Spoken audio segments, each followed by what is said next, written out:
Hello everyone, this is Sayam Negi. And I am a part of InfosecTrain. I am one of the trainers in InfosecTrain. Talking about my experience, I have like 5+ years of experience. Earlier, talking about the days I was into web development.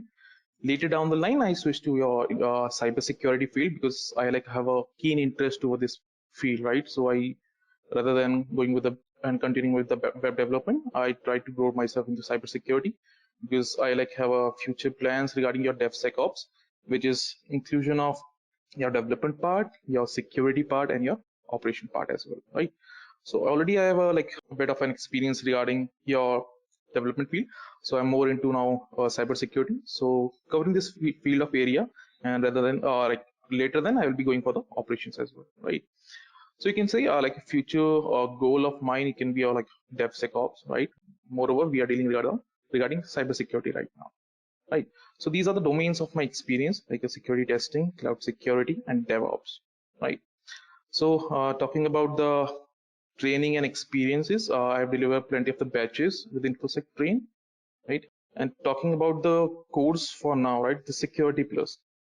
So Security Plus, guys, it's a defensive course, right? As you guys know about the teamings, right? The red team and the blue team, correct?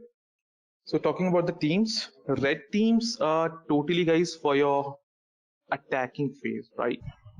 So regarding the Security Plus, right, and this whole course. So basically, guys, as I was mentioning, we have two teams, right? The red team and the blue team, right?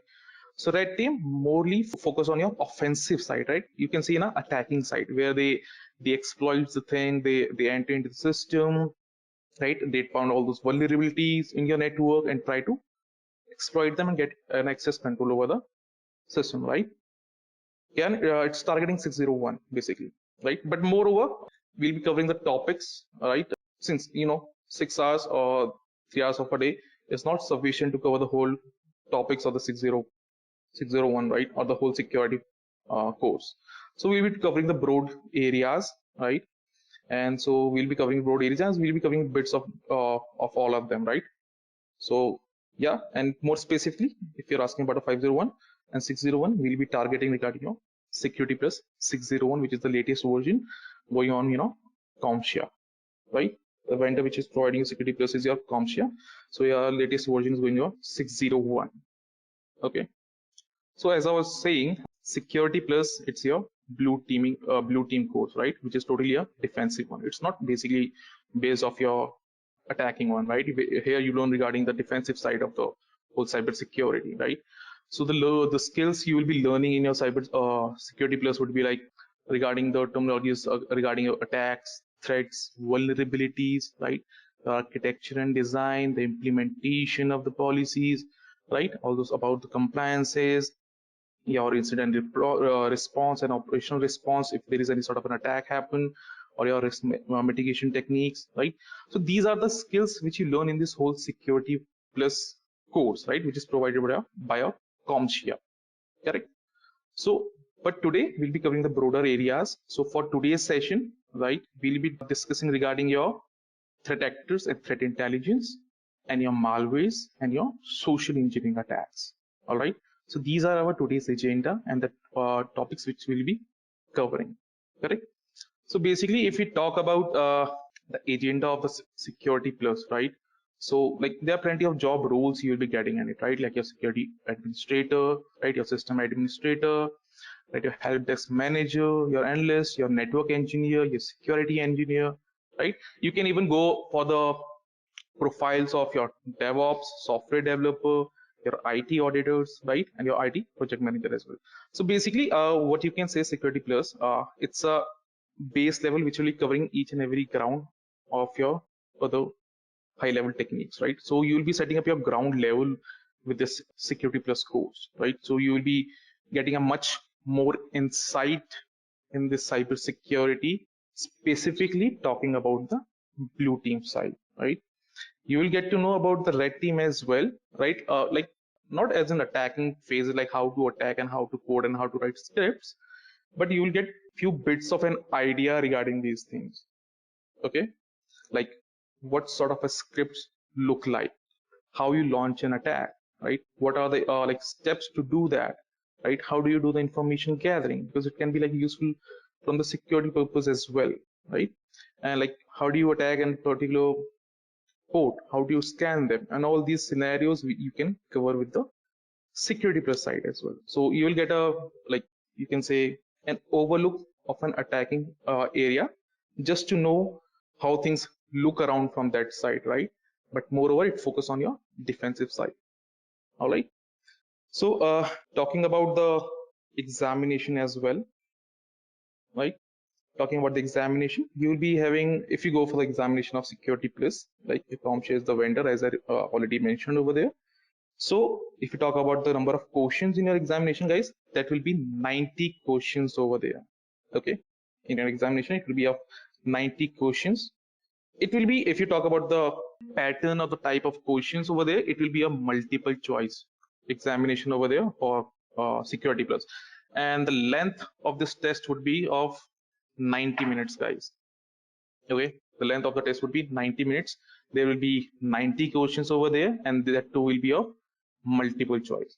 So if you talk about the passing score, it would be like, if the question paper like of 1,000, you can say of 750, right? And these sort of things. So 750 of a margin, it will be of on a scale of 100 to 900, it will be like 750 with your passing scenarios over there. Okay, so that was a bit regarding your whole certification scenario. If you want to opt for the certification, you have to opt for this, right? So if you can see, CompTIA is the vendor of this, and the code which is lately being followed by is the 601, right? SY0601, which is of a security 601. So these are the skills which you will be covering over here in this whole courses. These are the jobs and opportunities out there regarding this course, and you can always find the exam details over here, right? The maximum number of questions are 90.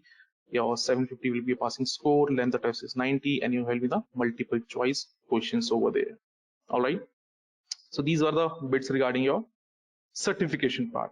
All right, it can be like very efficient to have this certification, or moreover, if you have the knowledge for this particular field, right, as per your job purpose, and like if you're entering into cybersecurity field, it can be really very helpful and insightful to stand out from rest of the public in this particular domain. All right, so proceeding further with the course, guys, right, just to mention regarding about InfosecTrain, we are established in 2016. We are one of the finest security and technology training and consulting company, right? We provide a wide range of professional training programs, certifications, and consulting services in the IT and cybersecurity domain. Right? And we have high quality technical services, certifications, or customized training programs curated with professionals of over 15 years of combined experience in the domain, in their respective domains. All right. And if we talk about our endorsements, we have like 4+ years of services, right? And we have a 70+ pool of trainers. We are already offering 150+ of courses, right? And we have 100+ corporate deliveries. We have valuable partners, which has a number of 10+, and we have 15,000+ of profession trained, right?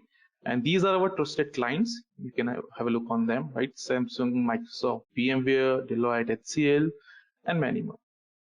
And if we talk about why InfosecTrain, because we already have certified and experienced instructors, right? And we have these flexible modes of training according to our requirements, according to you participants. Like whenever you guys are comfortable regarding the trainings and all those scenarios and periods, any time of the day. So we provide these of flexibilities for you participants, right? And like you can always have the access to the recorded sessions, right? We go through this GoToMeeting platform only, and whatever the training you will be having for each and every day, all those session and all those recorded, these sessions will be get recorded, and these recording will be passed on to you guys via email and everything, right? So moreover, we also provide this tailor-made training, right, for any particular course, and according to customers or like participants like you, if you have any, you can say, any specific requirement regarding any particular certification or any particular course, we can always go through all your requirements, and we provide you a like tailor-made training, right? We can customize it according to your needs, and we can provide you that, right? All right. So basically, guys, first of all, talking regarding this cybersecurity, right? Perfect. So guys, what do you understand by the term security? All right. So guys, security, like you can say, gets you, in short, you can say a freedom from all those potential harms, right? As you mentioned, it gives you the protection, it gives you the safety, it gives you securing your environment, right? So it protects you from all those external attacks, you can see, or any internal external attacks. We'll talk about that later on as well, right? So these will be providing what your security is a protection of your own network or organization. Regarding in general terminology as well, it's a protection from each and everything, right, which can harm us, which can affect us in a more negative way, correct? So security is to provide you the protection from them, isn't it? So guys, when we talk about security, right, so information security, or you can refer it as your infosec as well, right? It refers to the protection of data resources from any unauthorized access, right? Isn't it? Like from any sort of an attack, a theft, or a damage, right? So these data, talking about these data, right, which your organization holds. So this data may be vulnerable, right, because of the way it is stored, the way it is transferred over the network, or the way it is processed, correct? So the systems of yours, they use to store or transmit and process these data must demonstrate the properties of security, guys. Okay, and you can also say this CIA, right? These are like, since your secure information has three properties, which are referred to as your CIA triad. CIA stands for confidentiality, integrity, right, and the availability. Okay, so basically, you can also mention them as the three pillars of your security. All right. So confidentiality, basically, right, guys? What do you understand by the term confidentiality? So confidentiality means that certain information should only be known to certain people, isn't it? Exactly. No one can access, right? Yeah. Data to be accessed by authorized people. Correct. So you can maintain, guys, this confidentiality by encryption, isn't it? Like you can use encryption for maintaining the confidentiality, right? Then talking about the integrity, it means in short that the data is stored and transferred as intended, right? Correct? As it was like sent from one user to another user, it was going as intended. Nothing sort of a alteration or modification is there, correct? And you can maintain this integrity by hashing, isn't it? Right? You can put up integrity by using hashing. Then guys, we have availability as well. Availability means that information is accessible to those authorized to view or modify it, right? Or you can say like it is available, like if we talk in terms of your this e-commerce website or anyone, so like it is available for the users, right, to their authorized users or their genuine users, isn't it? So we can maintain this availability by using the load balancers, isn't it, or the backup plans, correct? So as we are talking about the CIA triad, right? So guys, what happens? Some security models and researchers identify other properties that secure systems or like should exhibit, right? They should opt for them as well, because these are not enough to maintain the security. So the most important of these is you have non-repudiation. Have you heard about non-repudiation, guys? What do you understand by non-repudiation?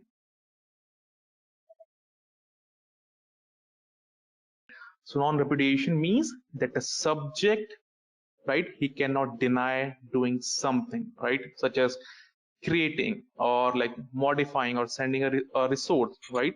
For example, if we talk about a legal document such as a will, or like it must usually be witnessed when it is signed, right? So if there is a dispute about whether the document was correctly executed, the witness can provide evidence that it was, right? So moreover, you can, if you talk about a simply example regarding this non-repudiation, you can always talk about a CCTV camera, isn't it? Right? It's a very common example for that and a very strong one.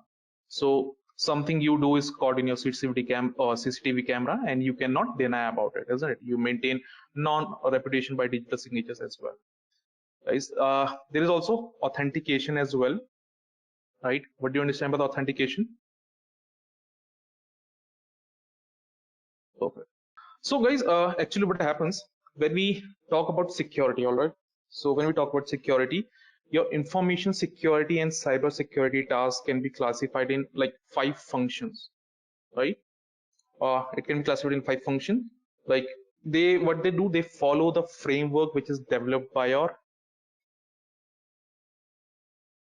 NIST, right? Your NIST stands for National Institute of Standards and Technology, right? So NIST, it is a set of best practices, standards and recommendations that help an organization to improve its cybersecurity measures, right? So it is focusing exclusively on IT security. So the NIST cybersecurity framework seeks to address the lack of standards, right, when it comes to security.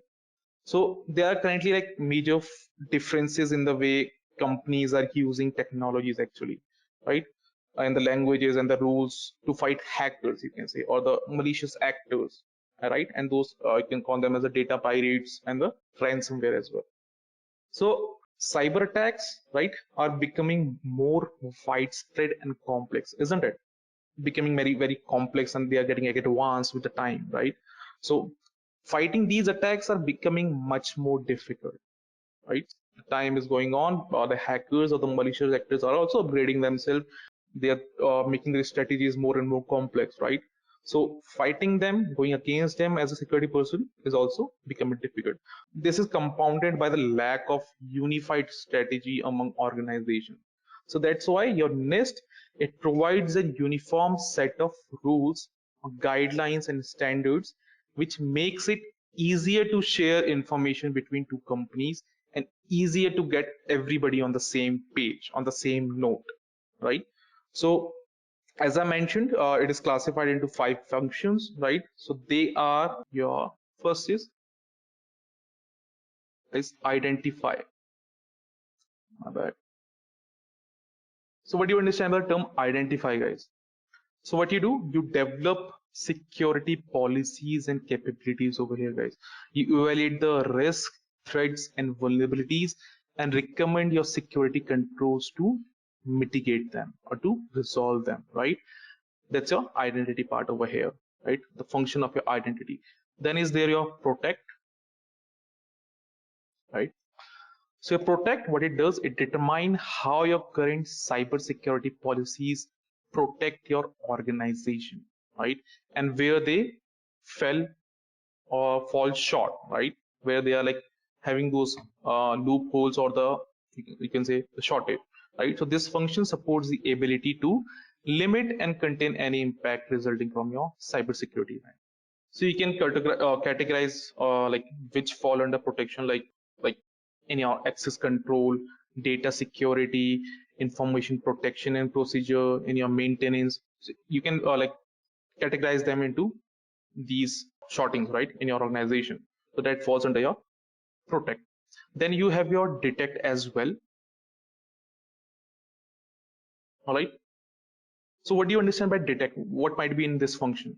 So what you will be doing, you will be performing ongoing, your, you can say, proactive monitoring to ensure that controls are effective and capable of protecting against new types of threats. Absolutely, Vani. Right. Then we have, guys, respond as well. All right.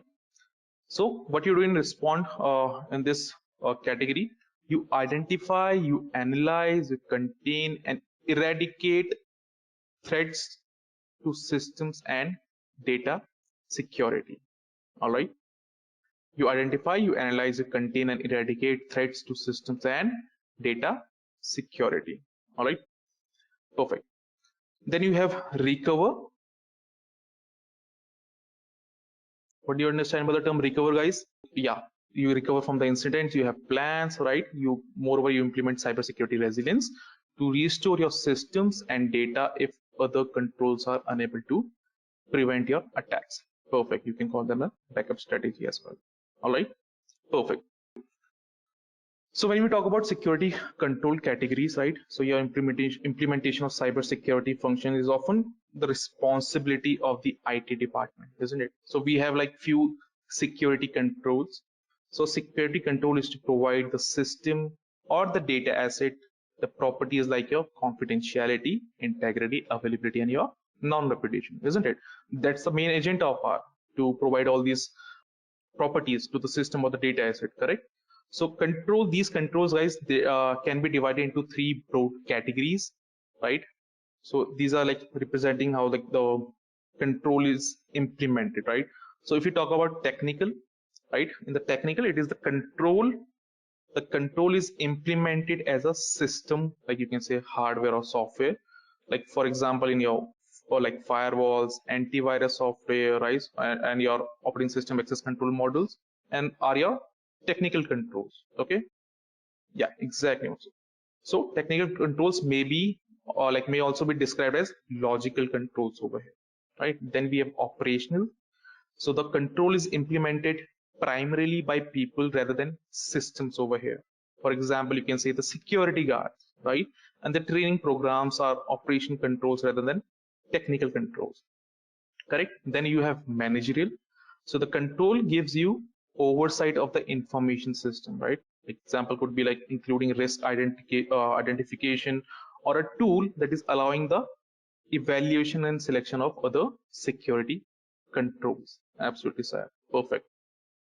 So security controls, guys, can also be classified like in types according to the goal or function they perform actually.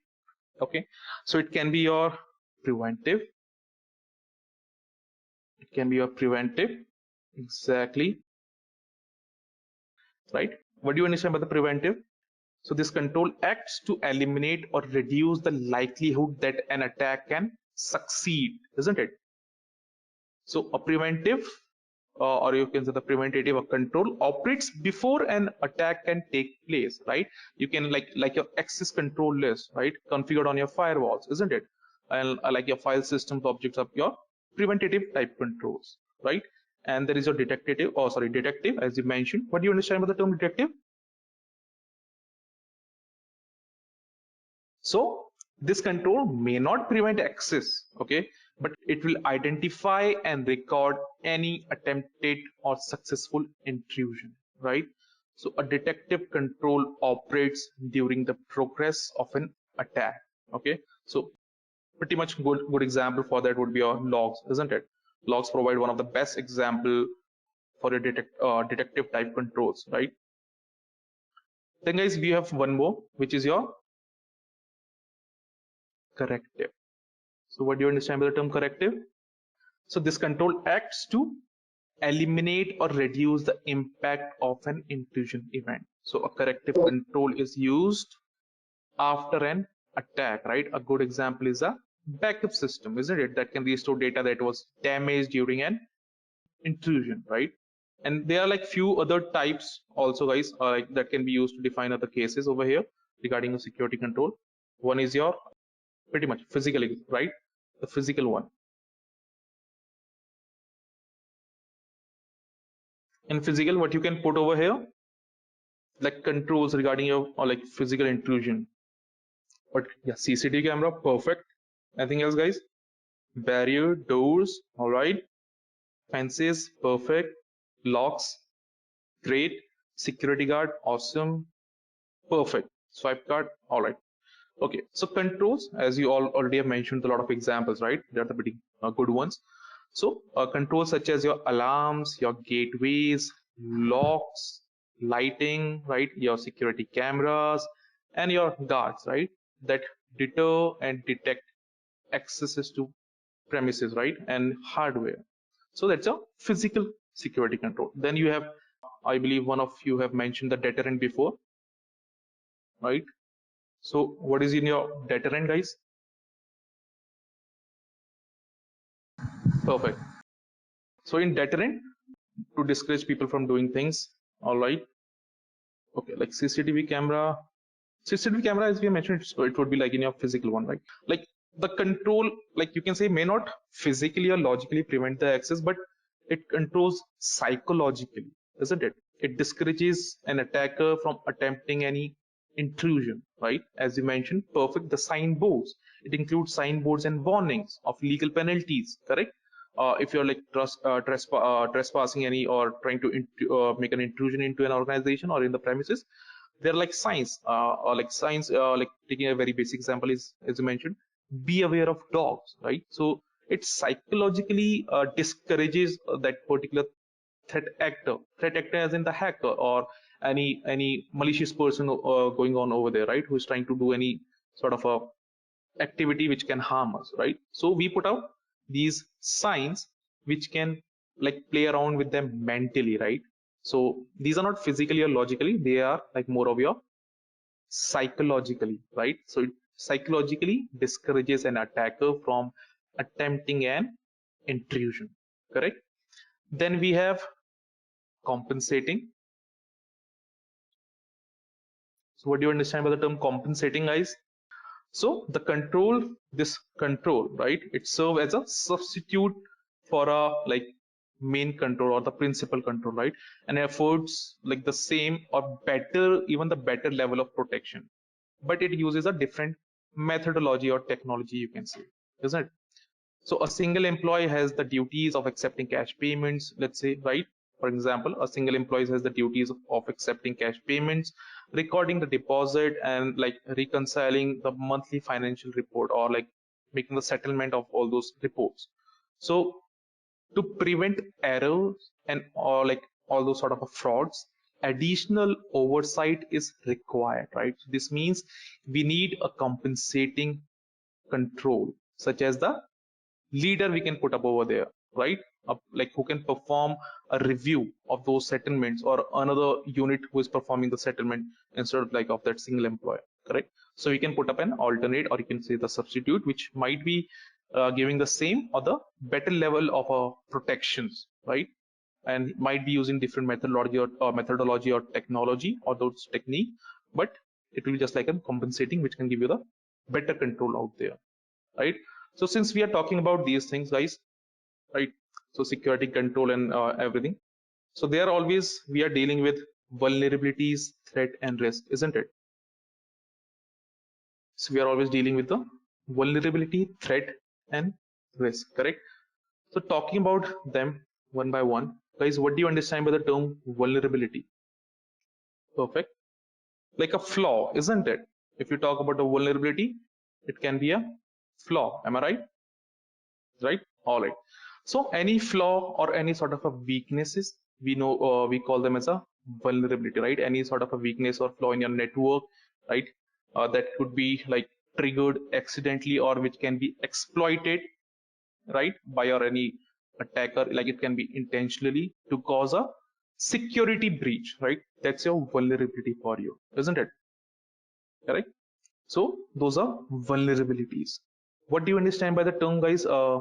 Next one is risk. So basically, in a general way, we can put out your risk as like the possibility of occurring of an incident. It may happen or it may not, isn't it? But let's say if I'm holding a glass of water over my laptop, guys, right? It may spill, it may not, isn't it? Correct. So going with the terminology, like if like proper definition, it's like the likelihood and impact, or you can say the consequence of a threat actor exploiting a vulnerability, right? So to assess risk, you identify a vulnerability and then evaluate the likelihood of it, right? Of it being exploited by a threat and the impact that a successful exploit you would have over there, isn't it? So moreover, when we talk about risk, guys, this can be positive or negative, isn't it? If I take an example, bug bounties by companies, Rahul, how can it be like a risk? Like how can be outcome of positive and negative? Okay, we'll discuss later on. But moreover, just let me take you the example which I have. It can be like you put up something in the share market, right? If the share goes up, you're doing in the risk basis, right? If the share goes up, correct. You have a positive outcome. If it goes down, you have a negative outcome of that, doesn't it? So that's a risk you're playing over there, right? Perfect. So then we have, which brings us to our next one, which is your threat. So what do you understand by the term threat, guys? So threat is something that can harm your asset in a manner, right? So these threat is the potential for someone or something to exploit a vulnerability, isn't it?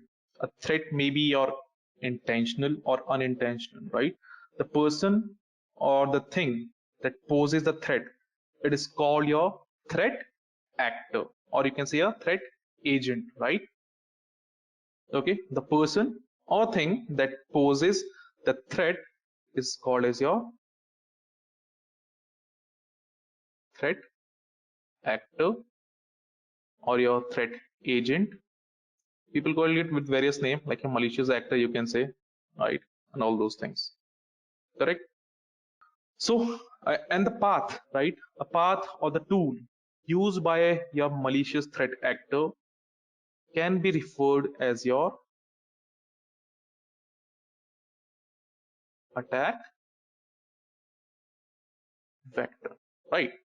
That's a threat for you. So since we are talking about threat and threat actors, right? So which brings us to our next thing or next slide, which is your threat actors, right? Isn't it? So if we talk about threat actors, you can say you can see pretty much of a good list out here, right? So your nation state, cyber criminals, hacktivists, terrorist groups, thrill seekers, insider threats, isn't it? So national states are like your geopolitical one, the government provided one, right? You can say them as a state based also, isn't it? Like state sponsored, you can say them, right? Criminals, they have a motivation of a profit, right? They go for the profit scenarios and they do these cyber attacks over there, right? Then we have this hacktivist. What do you understand by the hacktivist, guys? As it says, motivation is ideological, right? So we can say them like they are like anonymous, like other common, you can say, set up an example for that, the hacktivists, right? It's a group of an attackers or these hacktivists, you can say. So they hack, you can say they hack for an agenda, right? You can divide this terminology into two words, like hack plus activist, correct? So they hack for an agenda. It can be like any for any purpose, right? It can be ideological in terms of like to support the humans out there, like turning like against the government and all those things. So they have this agenda, political agenda, you can say, and they perform those attacks regarding that only. So if we take an example of an anonymous group, you guys might have remember this Paris attack was there, right? So they help in finding few much of our details regarding the ISIS party, you can say, right? And this also happened a big one, this Black Lives Matter, right? So anonymous group were also there as a part of it, right? They what they did, they get into the whole organization system, that they leaked out few much useful information which they were hiding from the people, right? And they like leaked all those footages which can be like seen by people out there, and they can like see what the government are planning against them, right? And all this sort of it. So anonymous, you can take a very good example over there, right? So terrorist groups, you can say, always there are cyber this threat actor, which is doing what? It is like having a motivation of violence over there, isn't it? So they always deal with the loss of human life, or say, right? So if I take an example for that, if you guys have known about the Stuxnet, right? So a malware was implemented, almost compromised a nuclear power plant in Iran. So you can put up in the category of cyber terrorists, right? So incited threats, any these things, thrill seekers, they always do for the exactly shaman attack, perfect. So thrill seekers, they are always doing for the satisfaction. Insider threats, we'll be talking about it later on. So continuing this thing, right? We have some other types of it as well. So if you can look over here, hackers, script kiddies, and hacktivists. Hacktivists we have already discussed, right? So if we talk about these hackers, right? So we have these three type of hackers, right? And if you talk about a hacker, you know, hacker is someone who has a sound knowledge of computer and system administration, right? So he has a good knowledge regarding the hardwares as well as the networking part, right? And like he's sufficient, having sufficient amount of knowledge regarding all those tools so requires to do those attacks, right? Perfect. Broadly three categories in hackers: black hat, gray hat, and white hat. So what do you understand by the term black hat hackers, guys? So we can collectively say the guys having malicious intent and those who hack for personal benefits, right? Guys having malicious intent and those who hack for the personal benefits, we can like put them into the category of black hat hacker, isn't it? So guys, these black hat, gray hat, white hat, as we have mentioned, right? They have a pretty much good sound knowledge regarding the whole computer and system, right? And the whole network. So there's gray hat as well. What do you understand by the gray hat, guys? So you can say the moment they see an opportunity, right, they shift towards it, you can say in that way. Basically, let's take an example regarding gray hat hacker. Let's say there's a hacker was just going through a, let's say, an organization, their server, right, and he was able to find a vulnerability, or you can say a bug in that. Okay, so what he did, he went to that organization, or to the person who is like taking who's in charge of all these reporting and everything. He went there, he mentioned over there, okay, I was able to find out a bug in your server or in your network.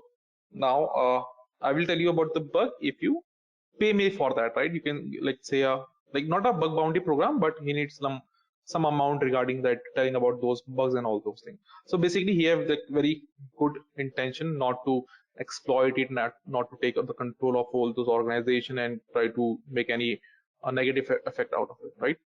So person, what he is doing, like he went to the organization of the person who is in charge of it. He reported over there, okay, I found a bug in your on the server in your network, so I want to like repay, like a prize money for that, right? A small amount. But the person over there, he denied for it. He said, okay, we won't be paying for you, we won't be paying you for that particular thing. So now what he did, he went to the, your dark net, right? The dark net, your dark web, and he release all those information, all those bugs over there. And you know, everything over the darknet has a price, right? For each and everything, it has a price, correct? So he sell out things over there. So it can be like an opportunity over there. Like he found an opportunity, he can sell over there. He was getting a like good amount from there, so he gave all those details over the dark web. That's what's your gray hat hacker. Then what's a white hat hacker, guys? The one who performs all these activity with permission, a pen tester, perfect example, right? So what they do, they go by the rules or the books, isn't it? Right, so as we are talking about the pen tester, right, so you might have seen this pen test programs or over there, all those certifications. If anyone is interested, since we brought it up, it's a pretty much good field to go out if you are more inclined toward this attacking situation or all these sites, right? So what they do, like if we talk about the pen test and everything, so first of all, they found all those vulnerabilities, all those loopholes which are they assigned for. They go by the book, right? So organization, they hire a pen tester, you can say, right? They hire a pen tester. They set up some rules, you can say, or like a scoping thing, right? Planning and scoping is in the very initial stage for this your pen testing, right? So very first phase is planning and scoping. So you go with the organization, you come up in a deal, you plan and scope all those scenarios, right? When you can do the pen testing, which sort of a server is allowed to do pen testing, at what time I can do the pen testing, right? And like what all techniques I can use, like will it be the black box, white box, gray box, right? And like can I perform social engineering attacks or not, right? What are the peak hours of your organization so that I can like I cannot do pen testing at that time, or even what day like I should do the pen test, right? Like should it be Monday, Tuesday, or if any sort of a specific day is mentioned for a pen tester to do the pen testing on that day. So planning and scoping is like defined in such a way, right? All those things are mentioned, and all your scopes and all those permissions are mentioned over there. And then you perform your pen testing, right? Then you do rest of the stuff, that you're scanning, like enumeration, and taking advantage of any vulnerabilities or exploits which are found out, right? So these are the jobs of a pen tester, right? But he goes by the rules, right? He organization has appointed a pen tester. He make a planning and scoping, as I mentioned, right? So in that planning and scoping, everything is clearly mentioned, like all your limits, all your boundaries are mentioned over there, and you cannot go around or go beyond those limitations which are set up by the organization for you, right? So that's your white hat hacker, or you can say the pen tester, which go by the books, and they too are the authorized one, isn't it? I hope that's clear. So talking about these guys, there are few more as you have mentioned. Let me just, the script kiddies.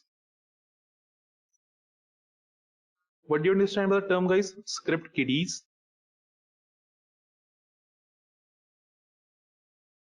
So moreover, we can classify them into a person who have no knowledge but are like, you can say, a curious minds, right? Unskilled one, perfect. But those who are like a curious minds and don't do have much of a knowledge regarding these things, right? Like they don't have like specific knowledge regarding the tools, what tools and what sort of a scripts, what to write and how to use the tools. They do just what they go through the YouTube and they will just randomly pick that script and try to run it.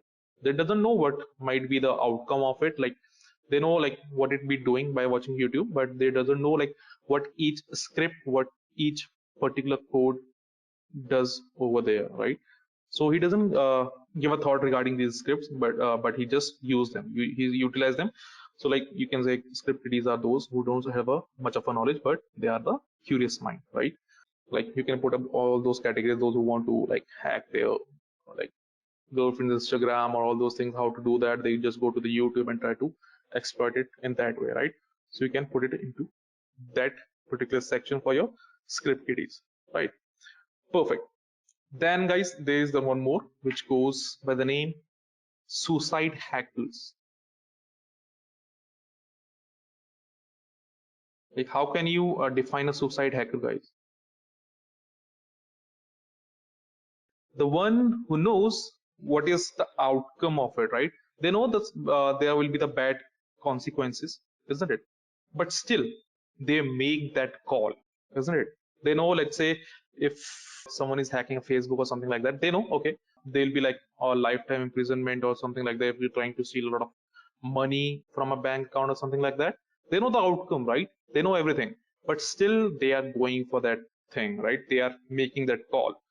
So that's your suicide hacker. All right, I hope that's clear to everyone. So these are the bits regarding your threat actors, right? A few more, which brings us to attributes of threat actors. So we are talking about the attributes of threat actors. They are internal, external, intent, and motivation. So guys, first of all, what do you understand by this term internal threat actor? So you can say an internal or insider threat actor is one that has been granted permissions on the system, isn't it? So as you mentioned, the example of it, it's a employee of the company, right? Perfect. So we can have this malicious insider threat as well, right? Yeah, like your employees, your contractors, your partners, you can classify them as well into your internal threat actors. Exactly, Rajesh. Yeah, perfect. Exactly, guys. Then like we can also put up a like your internal, these threats can be like your unintentional as well, isn't it, guys? Intentional, like you can put employees and everything over there, but intentionals are also over there, right? Your unintentional insider threat, correct? So like weak policies, you can put it over there, like weak policies and procedures, lack or even the lack of training to the employees or the security awareness to them, isn't it?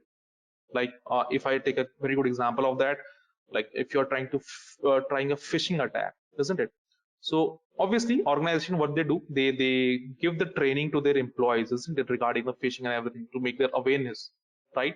So if they are not providing a sufficient training or like not training their employees regarding and making them aware regarding all these sort of an attacks, an attacker like can take an advantage of that. Am I right? So these were like regarding internal ones, right? Then there is your, so external threat can be someone not from inside the organization, but from the outside, right? That can enter to the security system of the company using malwares or any social engineering attack, right? Exactly. Perfect. So an external threat actor has no account or is not having any authorized access to the target system, right? That's why he uses techniques like malwares or social engineering attacks to enter the security system. An external actor, if you talk about it, right, he may get hands on like security system by like doing an attack on like remotely or either on the premises, right? Like breaking up into the headquarters by bypassing all those fences and all those things, right? So he can attack either remotely or like on premises. So it's make it very clear, right? So it is a threat actor that is defined as external, not the attacking method he's using, isn't it? That's the external threat actor for you, right? Then guys, they have intent and motivation. What do you understand by the intent, guys? So intent means what the hacker is hoping to get from the attack, right? Doesn't it? Intent means what the attacker is hoping to get from the attack, doesn't it? And what's the motivation, guys? These are the attacker's reason to perform the attack, isn't it? A malicious threat actor, like he can be motivated by greed, curiosity, or some sort of grievances, you can say, right? For instance, exactly, to gain money, you can say, right? Exactly, right? So like if you talk about intention, like it could be like regarding to disrupt a system or to steal some sort of information out of it, correct? So since we are talking about the threat actors, right, we always have this threat intelligence as an outcome of it, isn't it? So threat intelligence basically, or cyber threat intelligence, is information an organization uses to understand the threats that have, like, will or are currently targeting the organization, right? So this information is used to prepare, prevent, and identify cyber threats, right? To like counter them or counter all those adverse effects, isn't it? So these are used to prepare, prevent, and identify cyber threats looking to take advantage of valuable resources out there, right? So over here, as it is defined, as we all know, the world of technology is growing day by day, and so as the cyber attacks, right? So threat intelligence is the knowledge by which we can prevent or mitigate those attacks, right? So guys, if I say, like, if you're talking about the intelligence, right? What's an intelligence? Just to define it. So if I'm writing, let's say 23 slash 0 05 slash 2021, right? 25 slash 05 slash 2021, 28 05 slash 2021, let's say 206 slash 2021, and so on, right? First of all, if I mention these things, what are they for you? They are just dates, isn't it? Right? They are just dates over here. Not information yet. Not information yet, Disha. For now, these are just a data for us. Am I right? They are just a data. Yeah, I have mentioned dates, which are like a data for us for now, right? But if I write something like this, list of holidays at the heading, you can say, or the title of it, then you can say, exactly, it's like a information, right? Correct, it's a information. Exactly, Mandir and Arjun, perfect, right, Sachin? So these are your information, isn't it?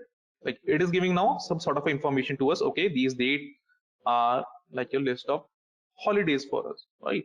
So these are your list of holidays. It can be like a list of holidays over here. But okay, if I specify this, right, and like if I specify this date, and like I'm planning to go to somewhere out there, not now since the COVID is over there, right? But later on, if there's a date, right, and I'm planning to, like, since the list of holidays are mentioned, I'm planning to go at a particular location or any place, right, on these mentioned dates, right? That can be a intelligence. Reason being, we are doing what? We are making the decisions out here. We are making the decisions out here. So when it's decision making, it's your intelligence, isn't it? Like when you're planning out to do something out of those deeds, right? So these are your intelligence, correct? Right? So which brings us to the threat intelligence, which I've already told, right? So threat intelligence or cyber threat intelligence is information an organization use to understand the threats that have, will, or are currently targeting the organization, right? Which can be helpful us for us to prepare and like prevent the organization from all those cyber threats, right? Which can be taking advantage of our valuable resources out there, isn't it? So when we talk about these things, there are always some resources for the threat search, right? So we have threat research sources as well. So threat research is a counter intelligence, right? It's a counter intelligence gathering effort in which like your security companies and researchers, they attempt to discover the tactics, techniques, and procedures, right? Tend to discover tactics, right? Techniques and the procedures, right? So we'll talk about it, right? Like they fall in the category of your threat intelligence providers. Okay. Moreover, when we talk about your threat research sources, right, we can get from the firewalls regarding your logs and all those bits, and like we have these honey nets as well, right? So moreover, like in short, what you are trying to do is like you provide them few areas, right, to attack, right? You can say you have a dummy server, you put it up over there, right, and you are luring, or like you are like giving those server, the dummy ones, right, to the attackers. Okay, you have your main server, right, which like can be a similar of functionality, you can say, right, and all those network architecture out there. But moreover, main is on another one, and you put out those that dummy one out there, right, for an attacker. So attacker will do what? He will try to exploit it, right? He will try to figure out the vulnerabilities, and he will try to take an advantage of that. But you are the smart people are around here, right? The security one. So what he did, so what all techniques, what all procedures, you can say, right, what all tactics, techniques and procedures he's trying to put it over there, right, into your dummy one, isn't it? So whatever he's, all those strategies, tactics, techniques, and procedures he's trying to put up over that dummy one, you are observing them, right? You are taking, you can say, you are taking the note out of them. So now what happened? Like after, okay, that dummy one will be like you gave some sort of a privileges, you can say, like you gave basically this honey one is like divided into three categories: low level, medium level, and high level, right? So that defines like how much of a portion of a server or network you are allowing an attacker to exploit, right? So these are defined on those bases. So whatsoever you have put in your dummy network or in a dummy server, right, so attacker will try to exploit it, and from those exploits you will take the information out of them, right? So what all ports he might have like exploit, or like what all vulnerabilities he attacked over there, right, and all the logs and all those IPs and everything you will try to observe over there, and through that you will be patching up into your real, or you can say the main server, right? So this is like a threat research regarding your honey nets or honeypots, right? Then we have dark web and dark net. I guess it's pretty clear to each and everyone, right? So if you talk about a dark net, it's like a network infrastructure which is established to overlay your internet, right, and can be used by using some softwares like your Tor. You might have heard about it, isn't it? Tor, your I2P, or Freenet, right?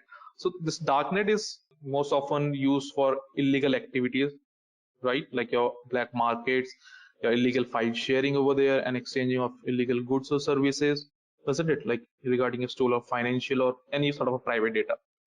So it basically prevents a third party from knowing about the existence of the network, right? Or analyzing any activity taking place over the network. So you can take an advantage over there, right? So you can, like, it basically provides you multiple layers of encryption, right? Which is put up between the nodes to achieve this anonymity. That's why you become anonymous with that. So you use this dark web, right, which is not visible to search engines, right? It can only be accessed over the dark net only, this dark web. So like you can use them to investigating these dark web websites and message boards, like which can be a valuable source of counter intelligence over there, right? So this, the anonymity of dark web services has made it easy for investigator to infiltrate the forums and web stores that have been set up to exchange any sort of a stolen data and hack into. So you can just put up like use of these dark web for the counter intelligence. You can see all those data and all those information out there, and you can put it as like a counter intelligence, and you can just patch up things over there regarding all those threat researches, right? So these were regarding your threat research sources, right? Then we have your guys, your threat intelligence provider, right? So we have this behavioral, we have reputation, we have threat data, right? So basically your primary research which we did, like regarding your IPs and logs and all this dark web and your honeypot or your honey nets, right? So all these primary research, you can say dark web on the secondary research, okay? So basically all these researches by threat research sources, they are categorized in broad forms, right? First is your behavioral threat research, right? So what does your behavioral threat research does? As I mentioned, those TTP, right? So it describes the examples of attacks and the TTPs which are gathered out there. TTP as in your tactics,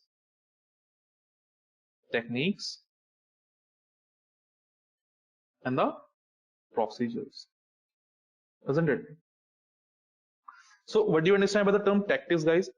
So basically, guys, your TTP, they refers to the pattern of activities and methods associated with specific, like you can say, threat actor or group of actors, right? We analyze from their patterns and we try to strategize, like you can say, put up as a threat intelligence over there, right? So you analyze all those tactics as in like it is a guideline that describes the way an attacker performs the attack from beginning to the end, isn't it? So it consists various tactics of information gathering to perform initial exploitation, perform privilege escalation, perform the lateral movement, right, and etc. That's your tactics. Then it comes to your techniques. Techniques, it is a like technical method used by an attacker to achieve like an intermediate results, right? Exactly. So used by an attacker to achieve intermediate results during the attack. So it includes like your initial exploitation, setting up, right, and maintaining command and control channels out there, right? So all those techniques are being mentioned at this phase. Then you have this procedure as in like organization approach, like they followed by the threat actors to launch an attack, right? So they set up a whole procedure which has to be take place to attack an organization, isn't it? So like procedure of information gathering, you can say step instructions, right? So like what like an attacker collects information about the target organization, right? He identify key targets over there, the employees, and they collect their contact details and rest of the things, right? So all those step-by-step processes are being done in your procedure. That was your behavioral part, okay? Behavioral threat research. Then is your reputational threat intelligence. It's like list of IP addresses and domains which are associated with malicious behavior which might have got through your honeypot, you can say, right? And like identifying all those signatures of file-based malwares and those things, right? So that falls under the reputational category. Then you have threat data as well. Threat data, like the data that can relate like events observed by looking like your customer logs. Okay, that's your threat data. Then we have also these platforms and feed, guys, like closed property. So your threat research and like your this CTI data, it's made available as a like paid subscription basis, right? You have seen this FireEye and this IBM X4. So like you put up a price for that and they'll be doing this threat research for you, right? Then obviously this academic as well, academic journals, you can see their papers and all those things, right? Other like platforms from there you can get these threat intelligence, right? These are the providers for all those threat intelligence. You can go for the academic journals or these papers and all those things. They might have put an article about it. Social media, pretty obvious, right? Like they companies and like individual researchers and practitioners, what they do, they write informative blogs or like on the social media feeds, isn't it? So you can always get those sort of intelligence from that particular area from social media. It's a pretty big thing, right? So you might have like, even as of now, you guys might go through various blogs and all those articles which might help you like gain all those threat intelligence, isn't it? Yeah, perfect, Ravinda. Yeah, IOCs as well. So then there is conferences, right? So like security conferences are always being hosted, right? And it's sponsored by various institutes, isn't it? And they provide an opportunity for presentation on the latest threats and technologies, right? These are your conferences from which you're like areas from where you can go and get all those threat intelligence, right? Then there is a last one which is OSINT, open source intelligence, right? So some companies operate threat intelligence services on an open source basis as well, right? So we'll show you that as well, and we'll also try a few tasks on the basis of OSINT as well. Okay, guys. Since you are asking about the reputation, guys, reputationals, like threat intelligence, like regarding IP addresses and all those domains associated with your malicious behavior. Okay, and like even regarding the signatures of your malwares, so they falls under the reputation threat intelligence. All right. Okay. As OSINT you mentioned, like as mentioned, sub companies, they operate threat intelligence services on an open source basis as well, right? So if I take you to a website, OSINT framework, I guess everyone knows about it, right? For those who don't, let me just show you.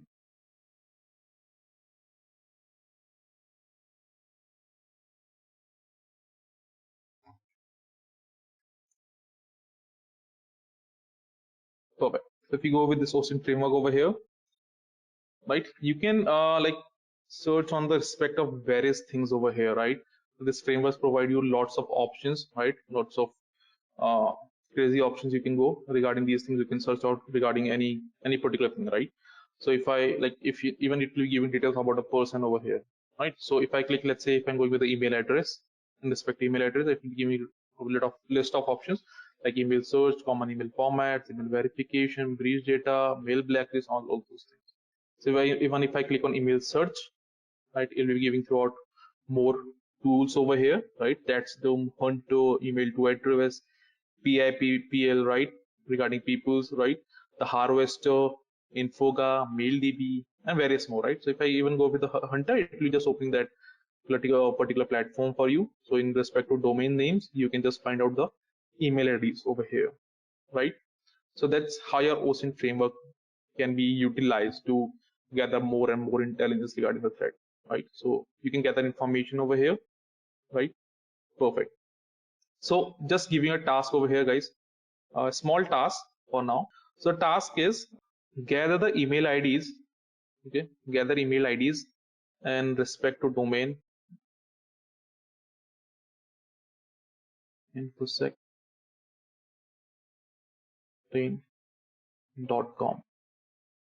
Okay. All right. Let's do one thing. Let's put it on a hold. Let me share you one more thing since we brought up OSINT and all those techniques. So even like OSINT framework we have been using over here, even guys, your Google is more than enough to like pretty much good utility to give you a lot of information out there, right? So basically what you do with the OSINT, you narrow down all your search over here, right? So with the help of Google, you can do that as well, correct? So you can search in various respects or like in various aspects over here, right? Like for say if you want to find any PDF formats only, like if you want to search in the, let's say if I'm let's say, right, okay, let's say I click on security plus, right? The things you can see, guys, it's the black thing which is mentioned over here, it's a URL, isn't it? Correct. These are the URL, the black one at the top one, right? And if you see the blue one which is being highlighted, these are known as your titles, right? These are your titles. And if you can see over here, the below format, which says it establishes the core knowledge required by the any cybersecurity role and provides a springboard, and also these are your text, isn't it? So you can search in respect to that, and you can just narrow down your results over here, right? You can see 38 like lakhs of results are over here. Like you can do what? You can refine your search in respect to URL, right? If I hit this, okay, on this one, space is required. Perfect. So what it will be doing? The Megan spelling mistake over here. Okay, no worry. So basically, it will be searching out all those things in respect to your URL base, right? So if you can notice, like if I write in URL security, so it will be just searching for this particular word in your URL part, right? So you can see it narrowed down the results from 38 lakh to like 7 lakh 85,000, right? So we just cut it down the whole search scenario over here. If you can look closely, the URL is having security. So each and every, like in your first page at least, you will be having all those URL which will be having security as the word in there, right? So you can always play around with it. You can even mention the in title. So now in title, what will be happening? It will be searching respect to a title having security word in it, right? So you can see security will be the word present in your title out there. So it will be reflecting all those results for you in which security is mentioned over the title part, right? So you can see it narrowed down your results. So similarly, you can do with the text as well.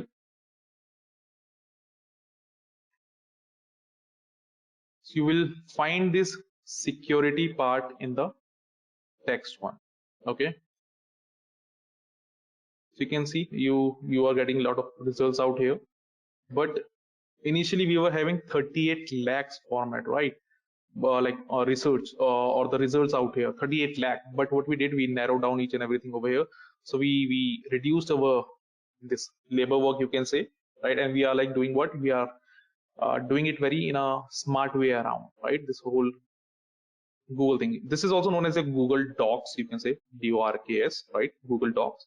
So there's whole data feed or the database regarding people, what they do. They mention all their techniques and all these fancy way, you can say, or the smart way around to play around your Google and get you the desired results out here, right? So that's a whole different database of the Google Doc. So you can also put it around, like if you want to file only the PDF files over here. So file type is the option, right? You can just mention it and be giving out the results regarding your PDFs only. Okay. Oh boy.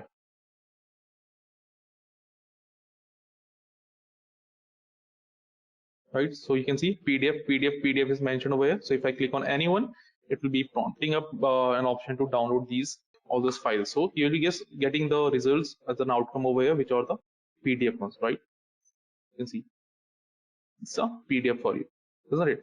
So this is like the way you play around with all those techniques in your Google, right? So you do what? You search for a particular thing in these ways rather than just typing whole question or whole thing over here. You just make it more smartly. You play around with it and try to gather information over here. All right. Okay. So I hope this is clear to everyone. Okay. So that brings us to back to our challenge, guys. Right. So if you can look over here, how I use it. So I want you to find email IDs about like of InfosecTrain with respect to this domain name. Okay, perfect. So just to mention, right, what I prefer to go with is something. Okay, I have to pause the screen for a minute because I have to enter my credentials. Right, so just give me a minute. Perfect. So as you can see over here, this is one of those utility or tool, you can say, right? Snow.io. You can go with it. Yeah, all it need is your this registration. Okay, so you can just log in over here. So if I can show you this, if you are able to see find emails, you can go with the domain search, right? And if I type the domain name over here, let's say InfosecTrain for now, it's already giving you this drop down option, and you can see the prospects are 29. So if we click on this, you can see all domain emails. If I click over here, guys, can you see we are getting a pretty big list out here regarding the emails, and I can just assure you these are the valid ones, right?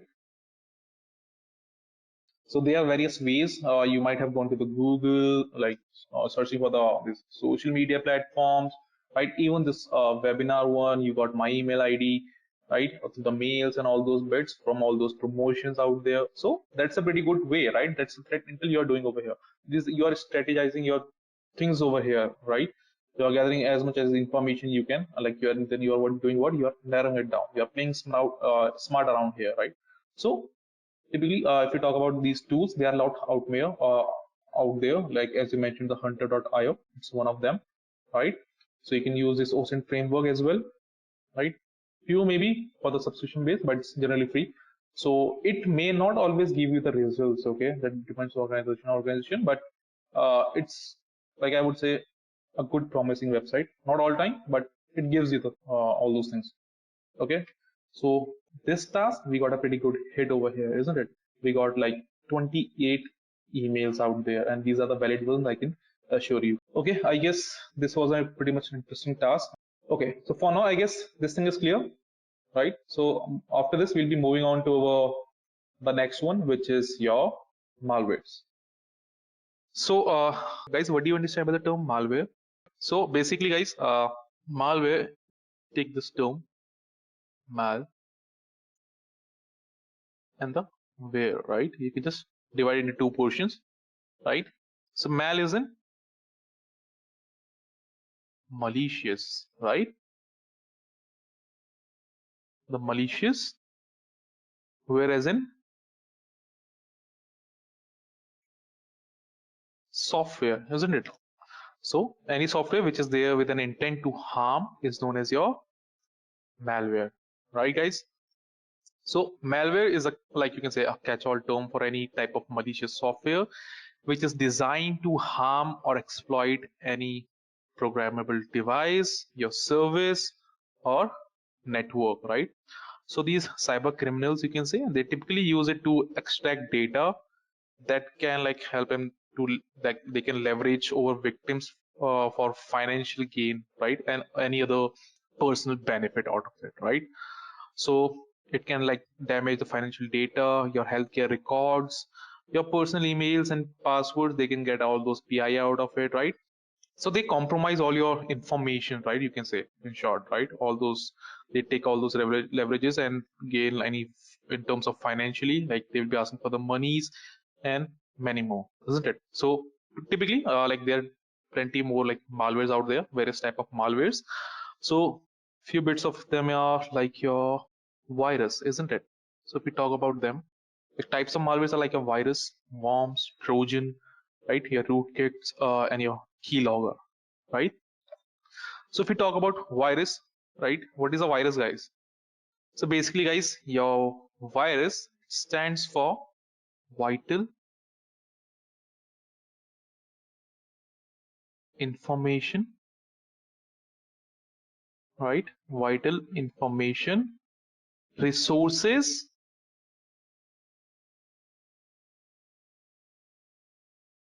under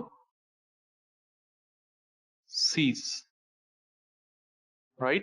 Exactly, Bijan, I mean, perfect.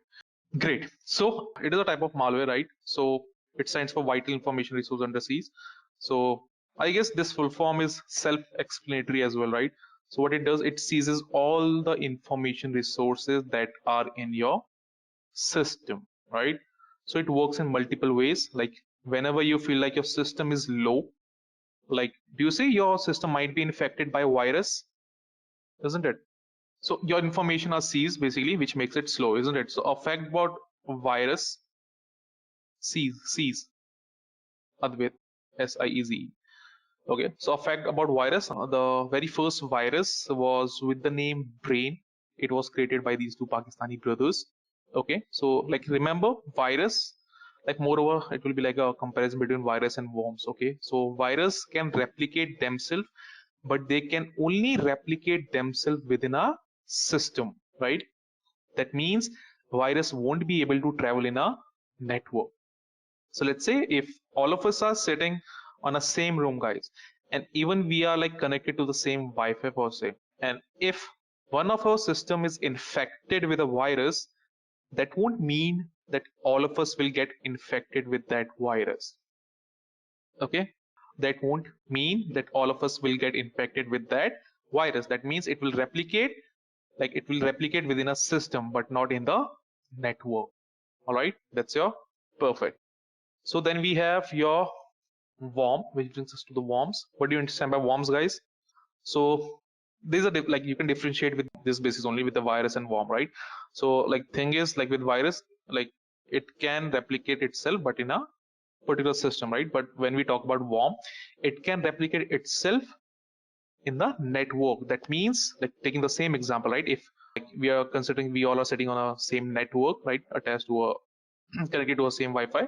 So if one system is infected with a worm, taking the same consideration of the example, right? It means everyone, like those who are connected in the same network, like the odds are very high over here that others can get infected through a worm. So that's a basic difference between your worms and viruses, right? It propagates copies of itself through a network from one computer to another, right? Then we have, guys, your Trojan, right? So Trojan, what are Trojan? So these are genuine looking files which tend to give you a backdoor access, right?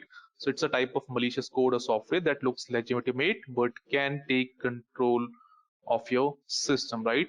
With putting up a Trojan horse or a Trojan malware, attackers can control like whole system of yours, right? So it gives you a backdoor on your computer and it lets an attacker access your computer and control it, right? Then you have, guys, another one which is your keylogger. What do you understand by the term keylogger? Like keylogger tools can either be hardware or software meant to automate the process of keystroke login. Absolutely. So whatever keystrokes you are making in your system, it logs those keystrokes and send to the remote location, isn't it? So like it can be helpful, like it can be like a spyware tool or which are used by your cyber criminals. So they can steal your PII. PII is in your personally identifiable information, right? Like your email IDs, mobile numbers, like if you're like based out of US social security number. If we talk about India, it's like your Aadhaar card and all those bits, right? So those are your PII, personally identifiable information, right? So these tools record the data sent by every keystroke like into a text file to be retrieved at the later time. That's your keylogger, right? Then you have talking about the Trojans, right? Like they similarly work like a rootkit. Regarding rootkit, like these rootkits are like put up in your hard drives or in your MBR, you can say, right? When they give you the backdoor access over there, right? So rootkits are not genuine looking files, but you can put it on the hardware on your operating system, the MBR, master boot record, right, in your hard disk, which holds all those bootloader, your this partition table, the partition tables, right? When you might have seen this thing, whenever you try to set up a new window in your machine, in your system, right? It always asks like regarding the partitions of those spaces, right? The C drive, D drive, and everything, isn't it? You might have seen that thing, right? So basically it attack that particular portion for you. Okay, so you can do what, like if someone is okay, you or like you give the bootable pen drive and all those bits to install the windows and every bit. So what if like I'm an attacker and like I'm putting up all those things and all those bootable files, right? And so if anyone's trying to put up a windows through that pen drive or the USB drive which I've given, yeah, perfect, Janardhan. So it can just, this rootkit will be given to through that as well, and it can just give me the control. So very good example regarding this would be like Lenovo. If you remember, Lenovo, they had to withdraw your around like you can say 65,000 computer or so from the market. Have you read anything regarding this thing? Lenovo withdrawing. Okay, so back somewhere a couple of years, they had to withdraw those, let's say 65,000 computers from the market, and the whole reason they had to withdraw those systems from the market was because they found a rootkits in the Lenovo based system, right? And then what happened? Lenovo had to pull them up from the market. Okay, so like if you talk about the Lenovo guys, they did this on a good intention actually, right? Because they put up a backdoor in their firmware, and the reason they put up a backdoor is like there are a lot of people who call customer care and who are arguing about things like this system is not working properly, right? And these people are not the techie people to be specially mentioning about that, right? So we can say any example or like any other person from any other department who's not a techie one, right? So taking any department which is not of a techie one, right? Any like it's a sales or say any customer care center and all those ones, right? So what they do, they are rushing to the system admin saying, okay, my keyboard is not working, it is typing differently, and all the system admin tells you that your keyboard has been changed from the US to UK one, isn't it? So that's sort of like people I'm talking about, who don't know anything about this technology, right? So these people, what they do, they have complaints, but they don't know what exactly it is happening in the back end. So what can be done in these sort of cases is like Lenovo, they added a rootkit, and whenever anyone used to complain regarding anything in Lenovo, what they do, they used to take remote access of their system and they used to solve their problem, right? People were happy, but think of it, when attackers they came to know about it, but this particular rootkit, right? Would they leave it? Would they leave this advantage after knowing, okay, rootkit is installed in this systems, and like you can take the backdoor access out of that? So they started exploited it, and then Lenovo just had to take back all those laptops on the market, right? So this was regarding a rootkit. Okay, there are many more as you guys are constantly mentioning them, right? One is a ransomware, isn't it? So guys, what's a ransomware?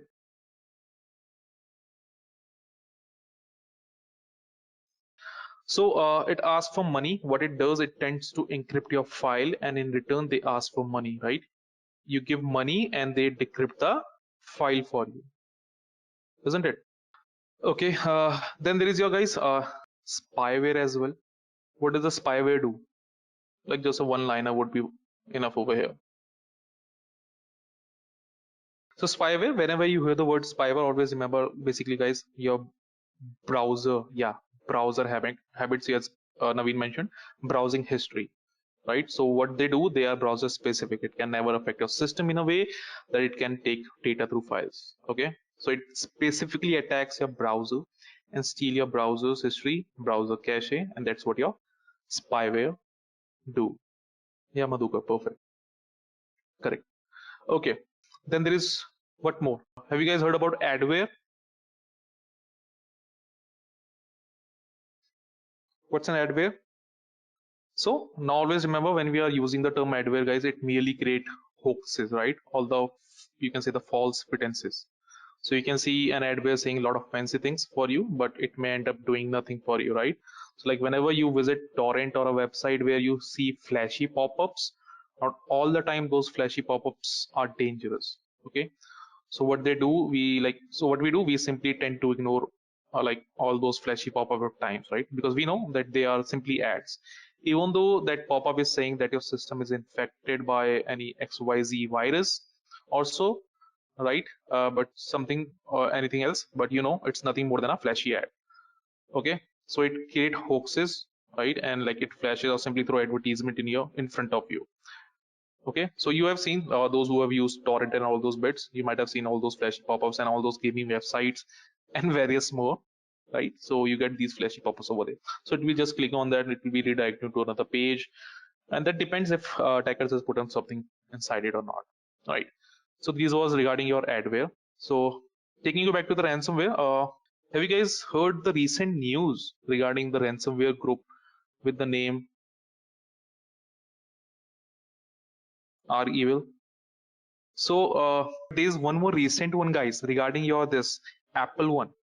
So what they do, hackers, they were able to get their hands on these blueprints of the Apple products. So yeah, so there was this Quanta, right?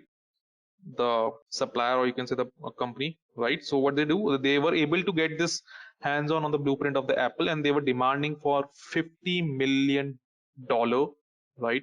For not leaking all those blueprints out. Okay, so they were asking about this, you can say the ransom of $50 million for not leaking out all those blueprints of the Apple. That's pretty much latest one. It's been like I guess last month only or so. So yeah, you can go for that. All right, so that was your bit regarding your guys malwares. Okay, I hope everything is clear till this point. Perfect. Which brings to our next thing, right? Which is your social engineering, right? So what do you guys understand by the social engineering? Perfect. So what you do malicious activities out here, right? By human interaction process, isn't it? Right? You manipulate them, right? You play around with their trust, right? You gain their trust. You become so likable that they trust you, and like whatever you ask for, they will like give you out all those details, isn't it? And you can take advantage of that.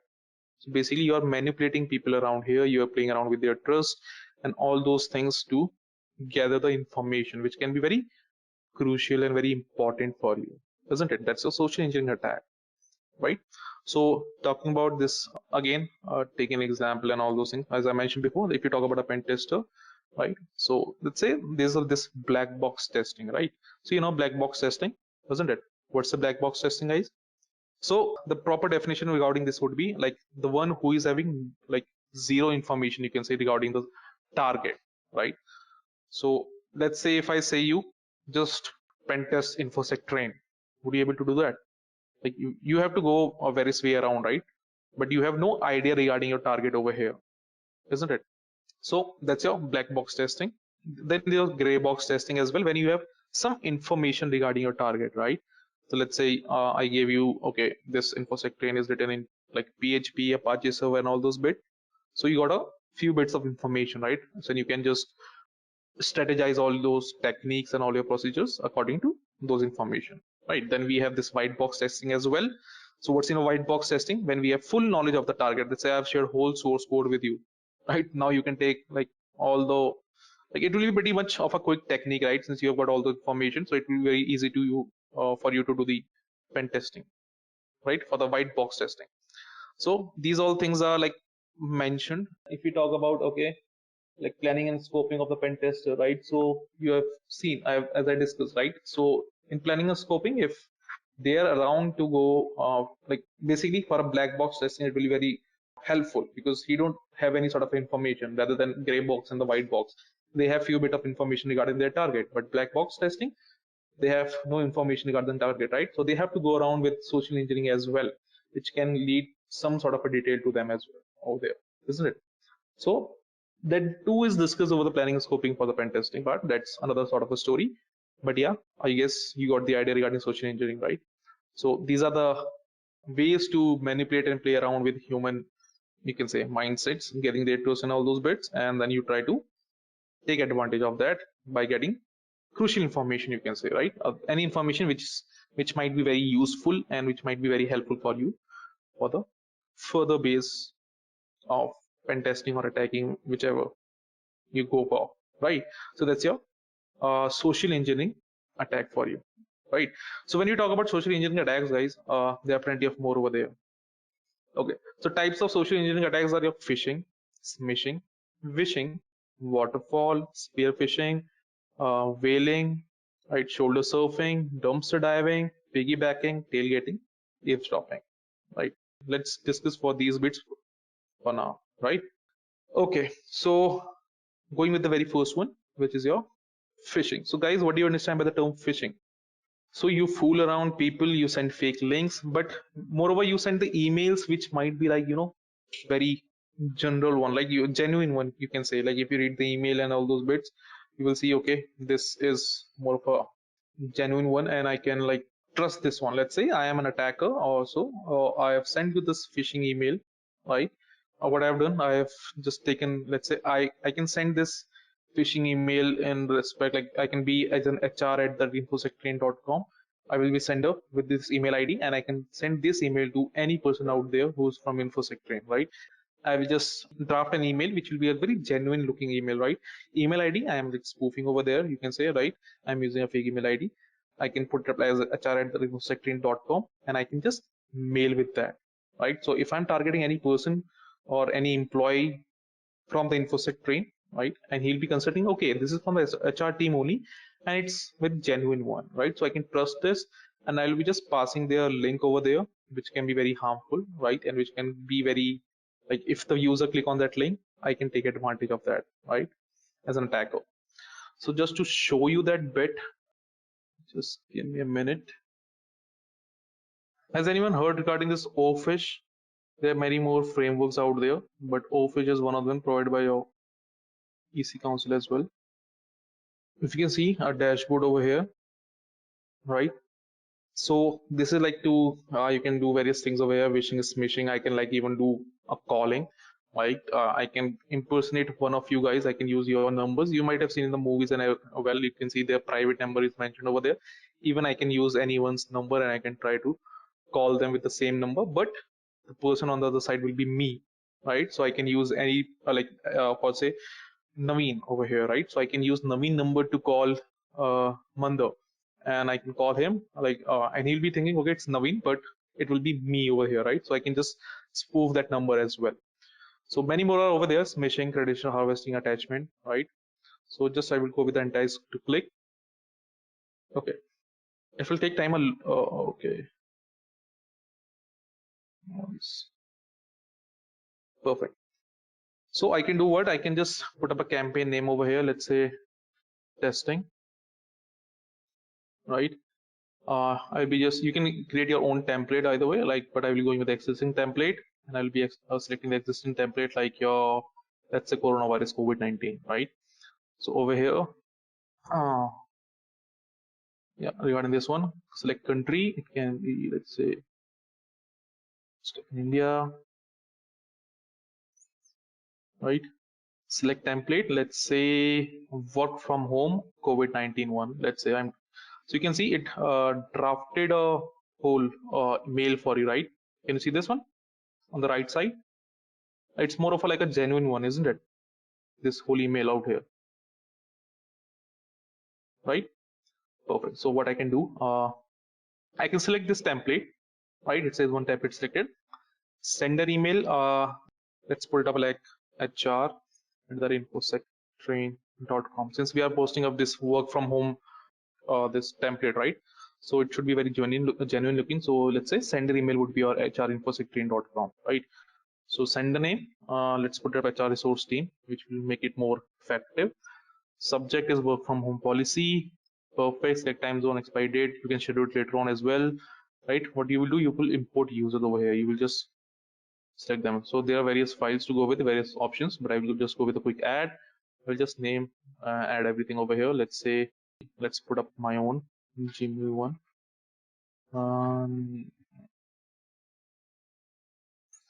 Right, enter designation. Let's say security, department security, right? Company, InfosecTrain, branch, let's say security again, and country, let's say India over here, right? So I'll just quickly add it up, and let's create one more. I will just go with the 10-minute email ID. So it's just a temporary email ID, guys, right? So you can just always use this one whenever you're going to any websites in which you don't want to register with your own email ID or the genuine one. You can always use this 10-minute email ID to give your temporary access, right? It can work like the genuine one. Let's put it up over here. Sorry, name, test, email ID, put it up over here. Designation, let's say tester, department, testing, company, let's say InfosecTrain, branch, tester, country, India, right? I can just add it as well. Now quickly import them, right? So batch count, you have to just click the batch count. It should be like less than the number of users. Batch interval, you have to mention over here like 1. It will like send the message in the breakage one. Training type, okay, it's not giving an option. Perfect. Okay. Basically, if you can see, it will be showing you the landing page, right? Whenever the person is clicked on this one link, he will be landing on this particular page, which is your something like this. Okay. So problem is mainly I know I won't be adding this landing page, because I have to do what like the precautions I have put on like whitelisting and all those bits. But no worries, you will get an idea regarding this thing, whole scenario, how this email is being sent to you. So what will happen? Perfect. This is the high name will be like regarding these users which we have added, right? And at the bottom it will be showing this link and HR team over here, right? Okay, let's do one thing. Let's create it up, right? Done. Sure, it will take a bit of time. Meanwhile, let me just open my email ID. Okay, as you can see, it says campaign has been successfully initiated. So let's take it. You can see campaign has been listed out over here, campaigning with the name testing. Send 2 emails, right? Compliance 100, Sayam Negi as the creator. So let's check it out. Okay, can you guys see over here? I got an email from human resource team. If I click on this,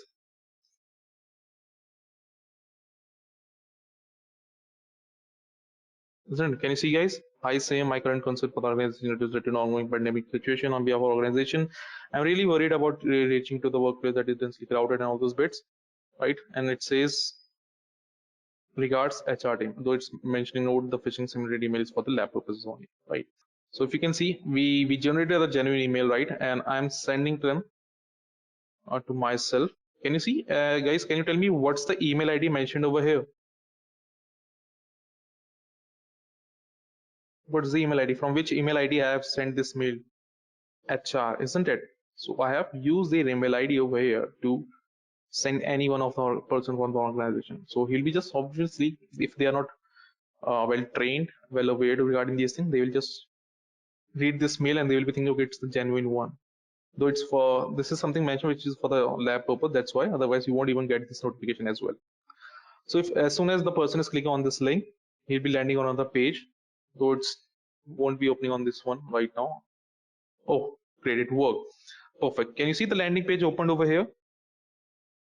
So guys, it says, oh, you have been phished, right? So I can take with that link, I can take the user, this user anywhere I want to, right? So this is the one how you can play around with this thing. Or else, like what you can do, there are various ways to do social engineering attacks, right? You create a copy URL of or whole page of let's say Facebook login page.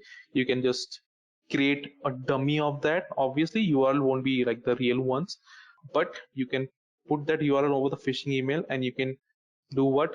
Let's say I copied the InfosecTrain whole page or the whole design for the login portion or the login portal, right? So I copied it, and I copied my URL which I have created for that, taking the username and password from the users, right? So what I will do, I will create a whole copy of that, and I will pass that link in my phishing email to that particular user will be thinking, okay, it's the genuine one from the organization. He will click on that link, he will go to a login portal, he will be entering his username and passwords, and as soon as he click on it, I will just redirecting him to the original page, and moreover I can get those credentials of that person with me, the username and the password. This is to just how fool around the people with these things, the social engineering techniques and the phishing one. All right, I hope you got the point over here, guys. So let's get back to the thing, is phishing, right? We were talking about phishing.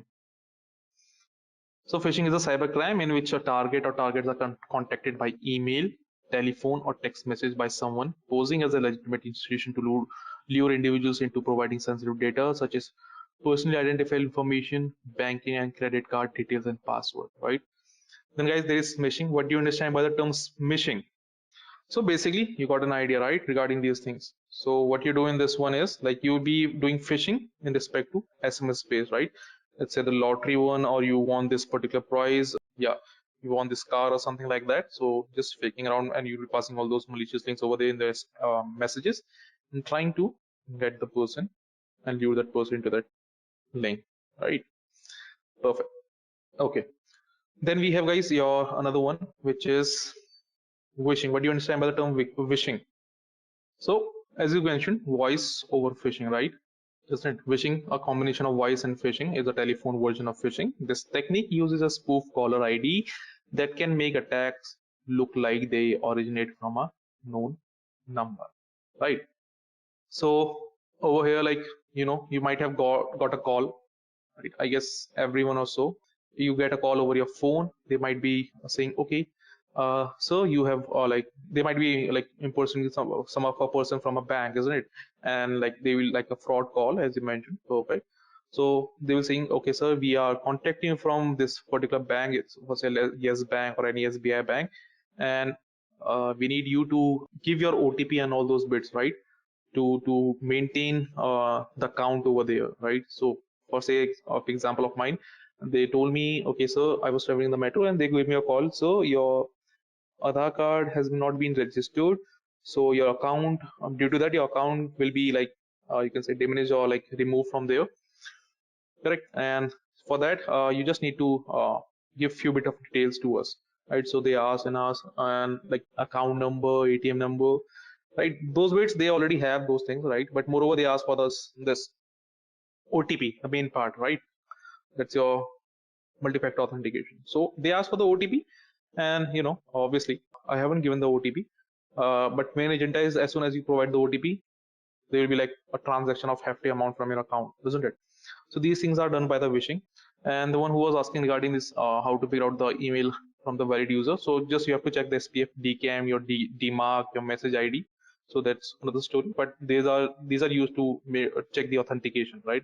The authentication code is mentioned, the return path is over there, the sender IP is there. So you can go with these things, and these are helping you to validate that email ID. So since phishing, it's a pretty much like common, but it's pretty much of a very good attack which can take an advantage, right? So as a security guys, you should train the employees, you should have this training around there and make them aware regarding these things, right? All right. So then we have this spear phishing. What do you guys understand by the spear phishing? Okay, spear phishing is a social engineering attack in which a perpetrator disguised as a trusted individual tricks the target into clicking onto a link of spoof email, text message, and stand message. So you basically target specific people over here, right? So it can be any individual over here. You target an individual over here. Then we have this whaling. Whaling, you know, guys, whaling is like a cyber attack targeting a high profile executive. Exactly, a top management or top high class people we are targeting over here, right? It uses deceptive email messages targeting high level decision makers within organizations such as your CEOs, CFOs, right? Your CTO, and all those things, right? So when you're targeting high profile people, that's your whaling. Then you have this shoulder surfing, guys. What's the shoulder surfing? Shoulder surfing refers to the act of obtaining personal or private information through direct observation, right? So you're looking from person's shoulder to get sort of information. A very common example would be like your ATM one, right? Isn't it? So in your ATM line, you might have seen these things. What you do, like your shoulder surfing, right? You are just peeking in front of the person, what sort of a password he is, or like what of a code he's entering while doing the transaction, right? Or moreover, like many people might have done in their college days or the school days back those days, right? So let's say last 11th hour of the exam, or sorry, like last hour of the exam, right? And you don't know, like you know, like you're gonna get failed, right? So what do? You try to do shoulder surfing over there, isn't it? You look over there, you look in the front seat, like the person who is sitting in front of you, he will try to like peek over there, and he will try to see what all the answer he's writing, isn't it? Anyone done that? Because I have done that in my college days, right? So that's a pretty good example regarding a shoulder surfing, right? So we won't call it cheating now, we'll call it shoulder surfing. Then we have dumpster diving, guys. Dumpster diving, dustbins, yeah, from the garbage, from where you can get like printouts, all those useful information, all those files and documents which can be pretty much useful for you. So that's why organization also they put up this policy, or you can say the practice, to shred all those documents those are which of no use, because if you dump them over the dustbin, anyone would be like, if there's an attack or any person who, like anyone, if they get their hands on this particular documents, the files, that could be pretty much like an advantage for them, right? They can uh, get a good hefty and good important stuff out of it, right? So what they do, they ask you to shred all those things, because generally we also practice the same thing, right? In our houses, we order something from the Amazon, we receive it, and what we do, we just take the gift out of it, right? The item out of it, and we just throw that package over the dustbin. But we don't, if you notice, the delivery thing is, or delivery address or the billing address, and those statements are printed over a paper over there on a slip, and which is attached to your wrapper, right? So you don't just shred it off and you just simply throw it in the dustbin. So it can be very advantage for other people, right? So that's your dumpster diving. So always just shred your files and everything which is of no use before dumping into the dustbin. Then we have piggybacking, right? And we have tailgating, and tailgating. So tailgating, guys, you know, you can see basic difference, main difference over here is authorization and non-authorized one. So tailgating is like following somewhere or someone without their knowledge, right? Yeah, entry without access behind someone. So let's say in your office, you swipe your card and like you punch over there and you get an entrance to the organization, right? So let's say if person is over there, right? Any attacker, what he will do, he will just follow you till the time that gate is open. Right? You have might have seen this in metro as well. People, what they do, like someone is entering their token, and then they will just go behind them with them, right? And they will just pass that security area, isn't it? So that's your tailgating. Piggybacking is like when like someone is opening that door for you. They know you and they are opening that door for you, right? So basically you're using their authority as well over here. So that's what's your tailgating and piggybacking, right? Then eavesdropping, it's pretty much common. Eavesdropping, let's say two people are working in a co-working space, right? And they are having a sort of a conversation or discussion regarding their new deal or new project that is going to get deployed. So what I will do, I'll be just I'm there hearing their whole conversation, and I'm trying to get the ideas of information which can be very useful to me, doesn't it? That's your eavesdropping over here. You can say man in the middle. Perfect. Great. That's it, guys. That's it for the whole today's agenda, like your malware threat and threat intelligence and everything, right? So that's it for the days. I guess you got the whole concept were clear to you regarding each and every terminology we have discussed till this point. Okay. Thank you, guys. That's it for the day.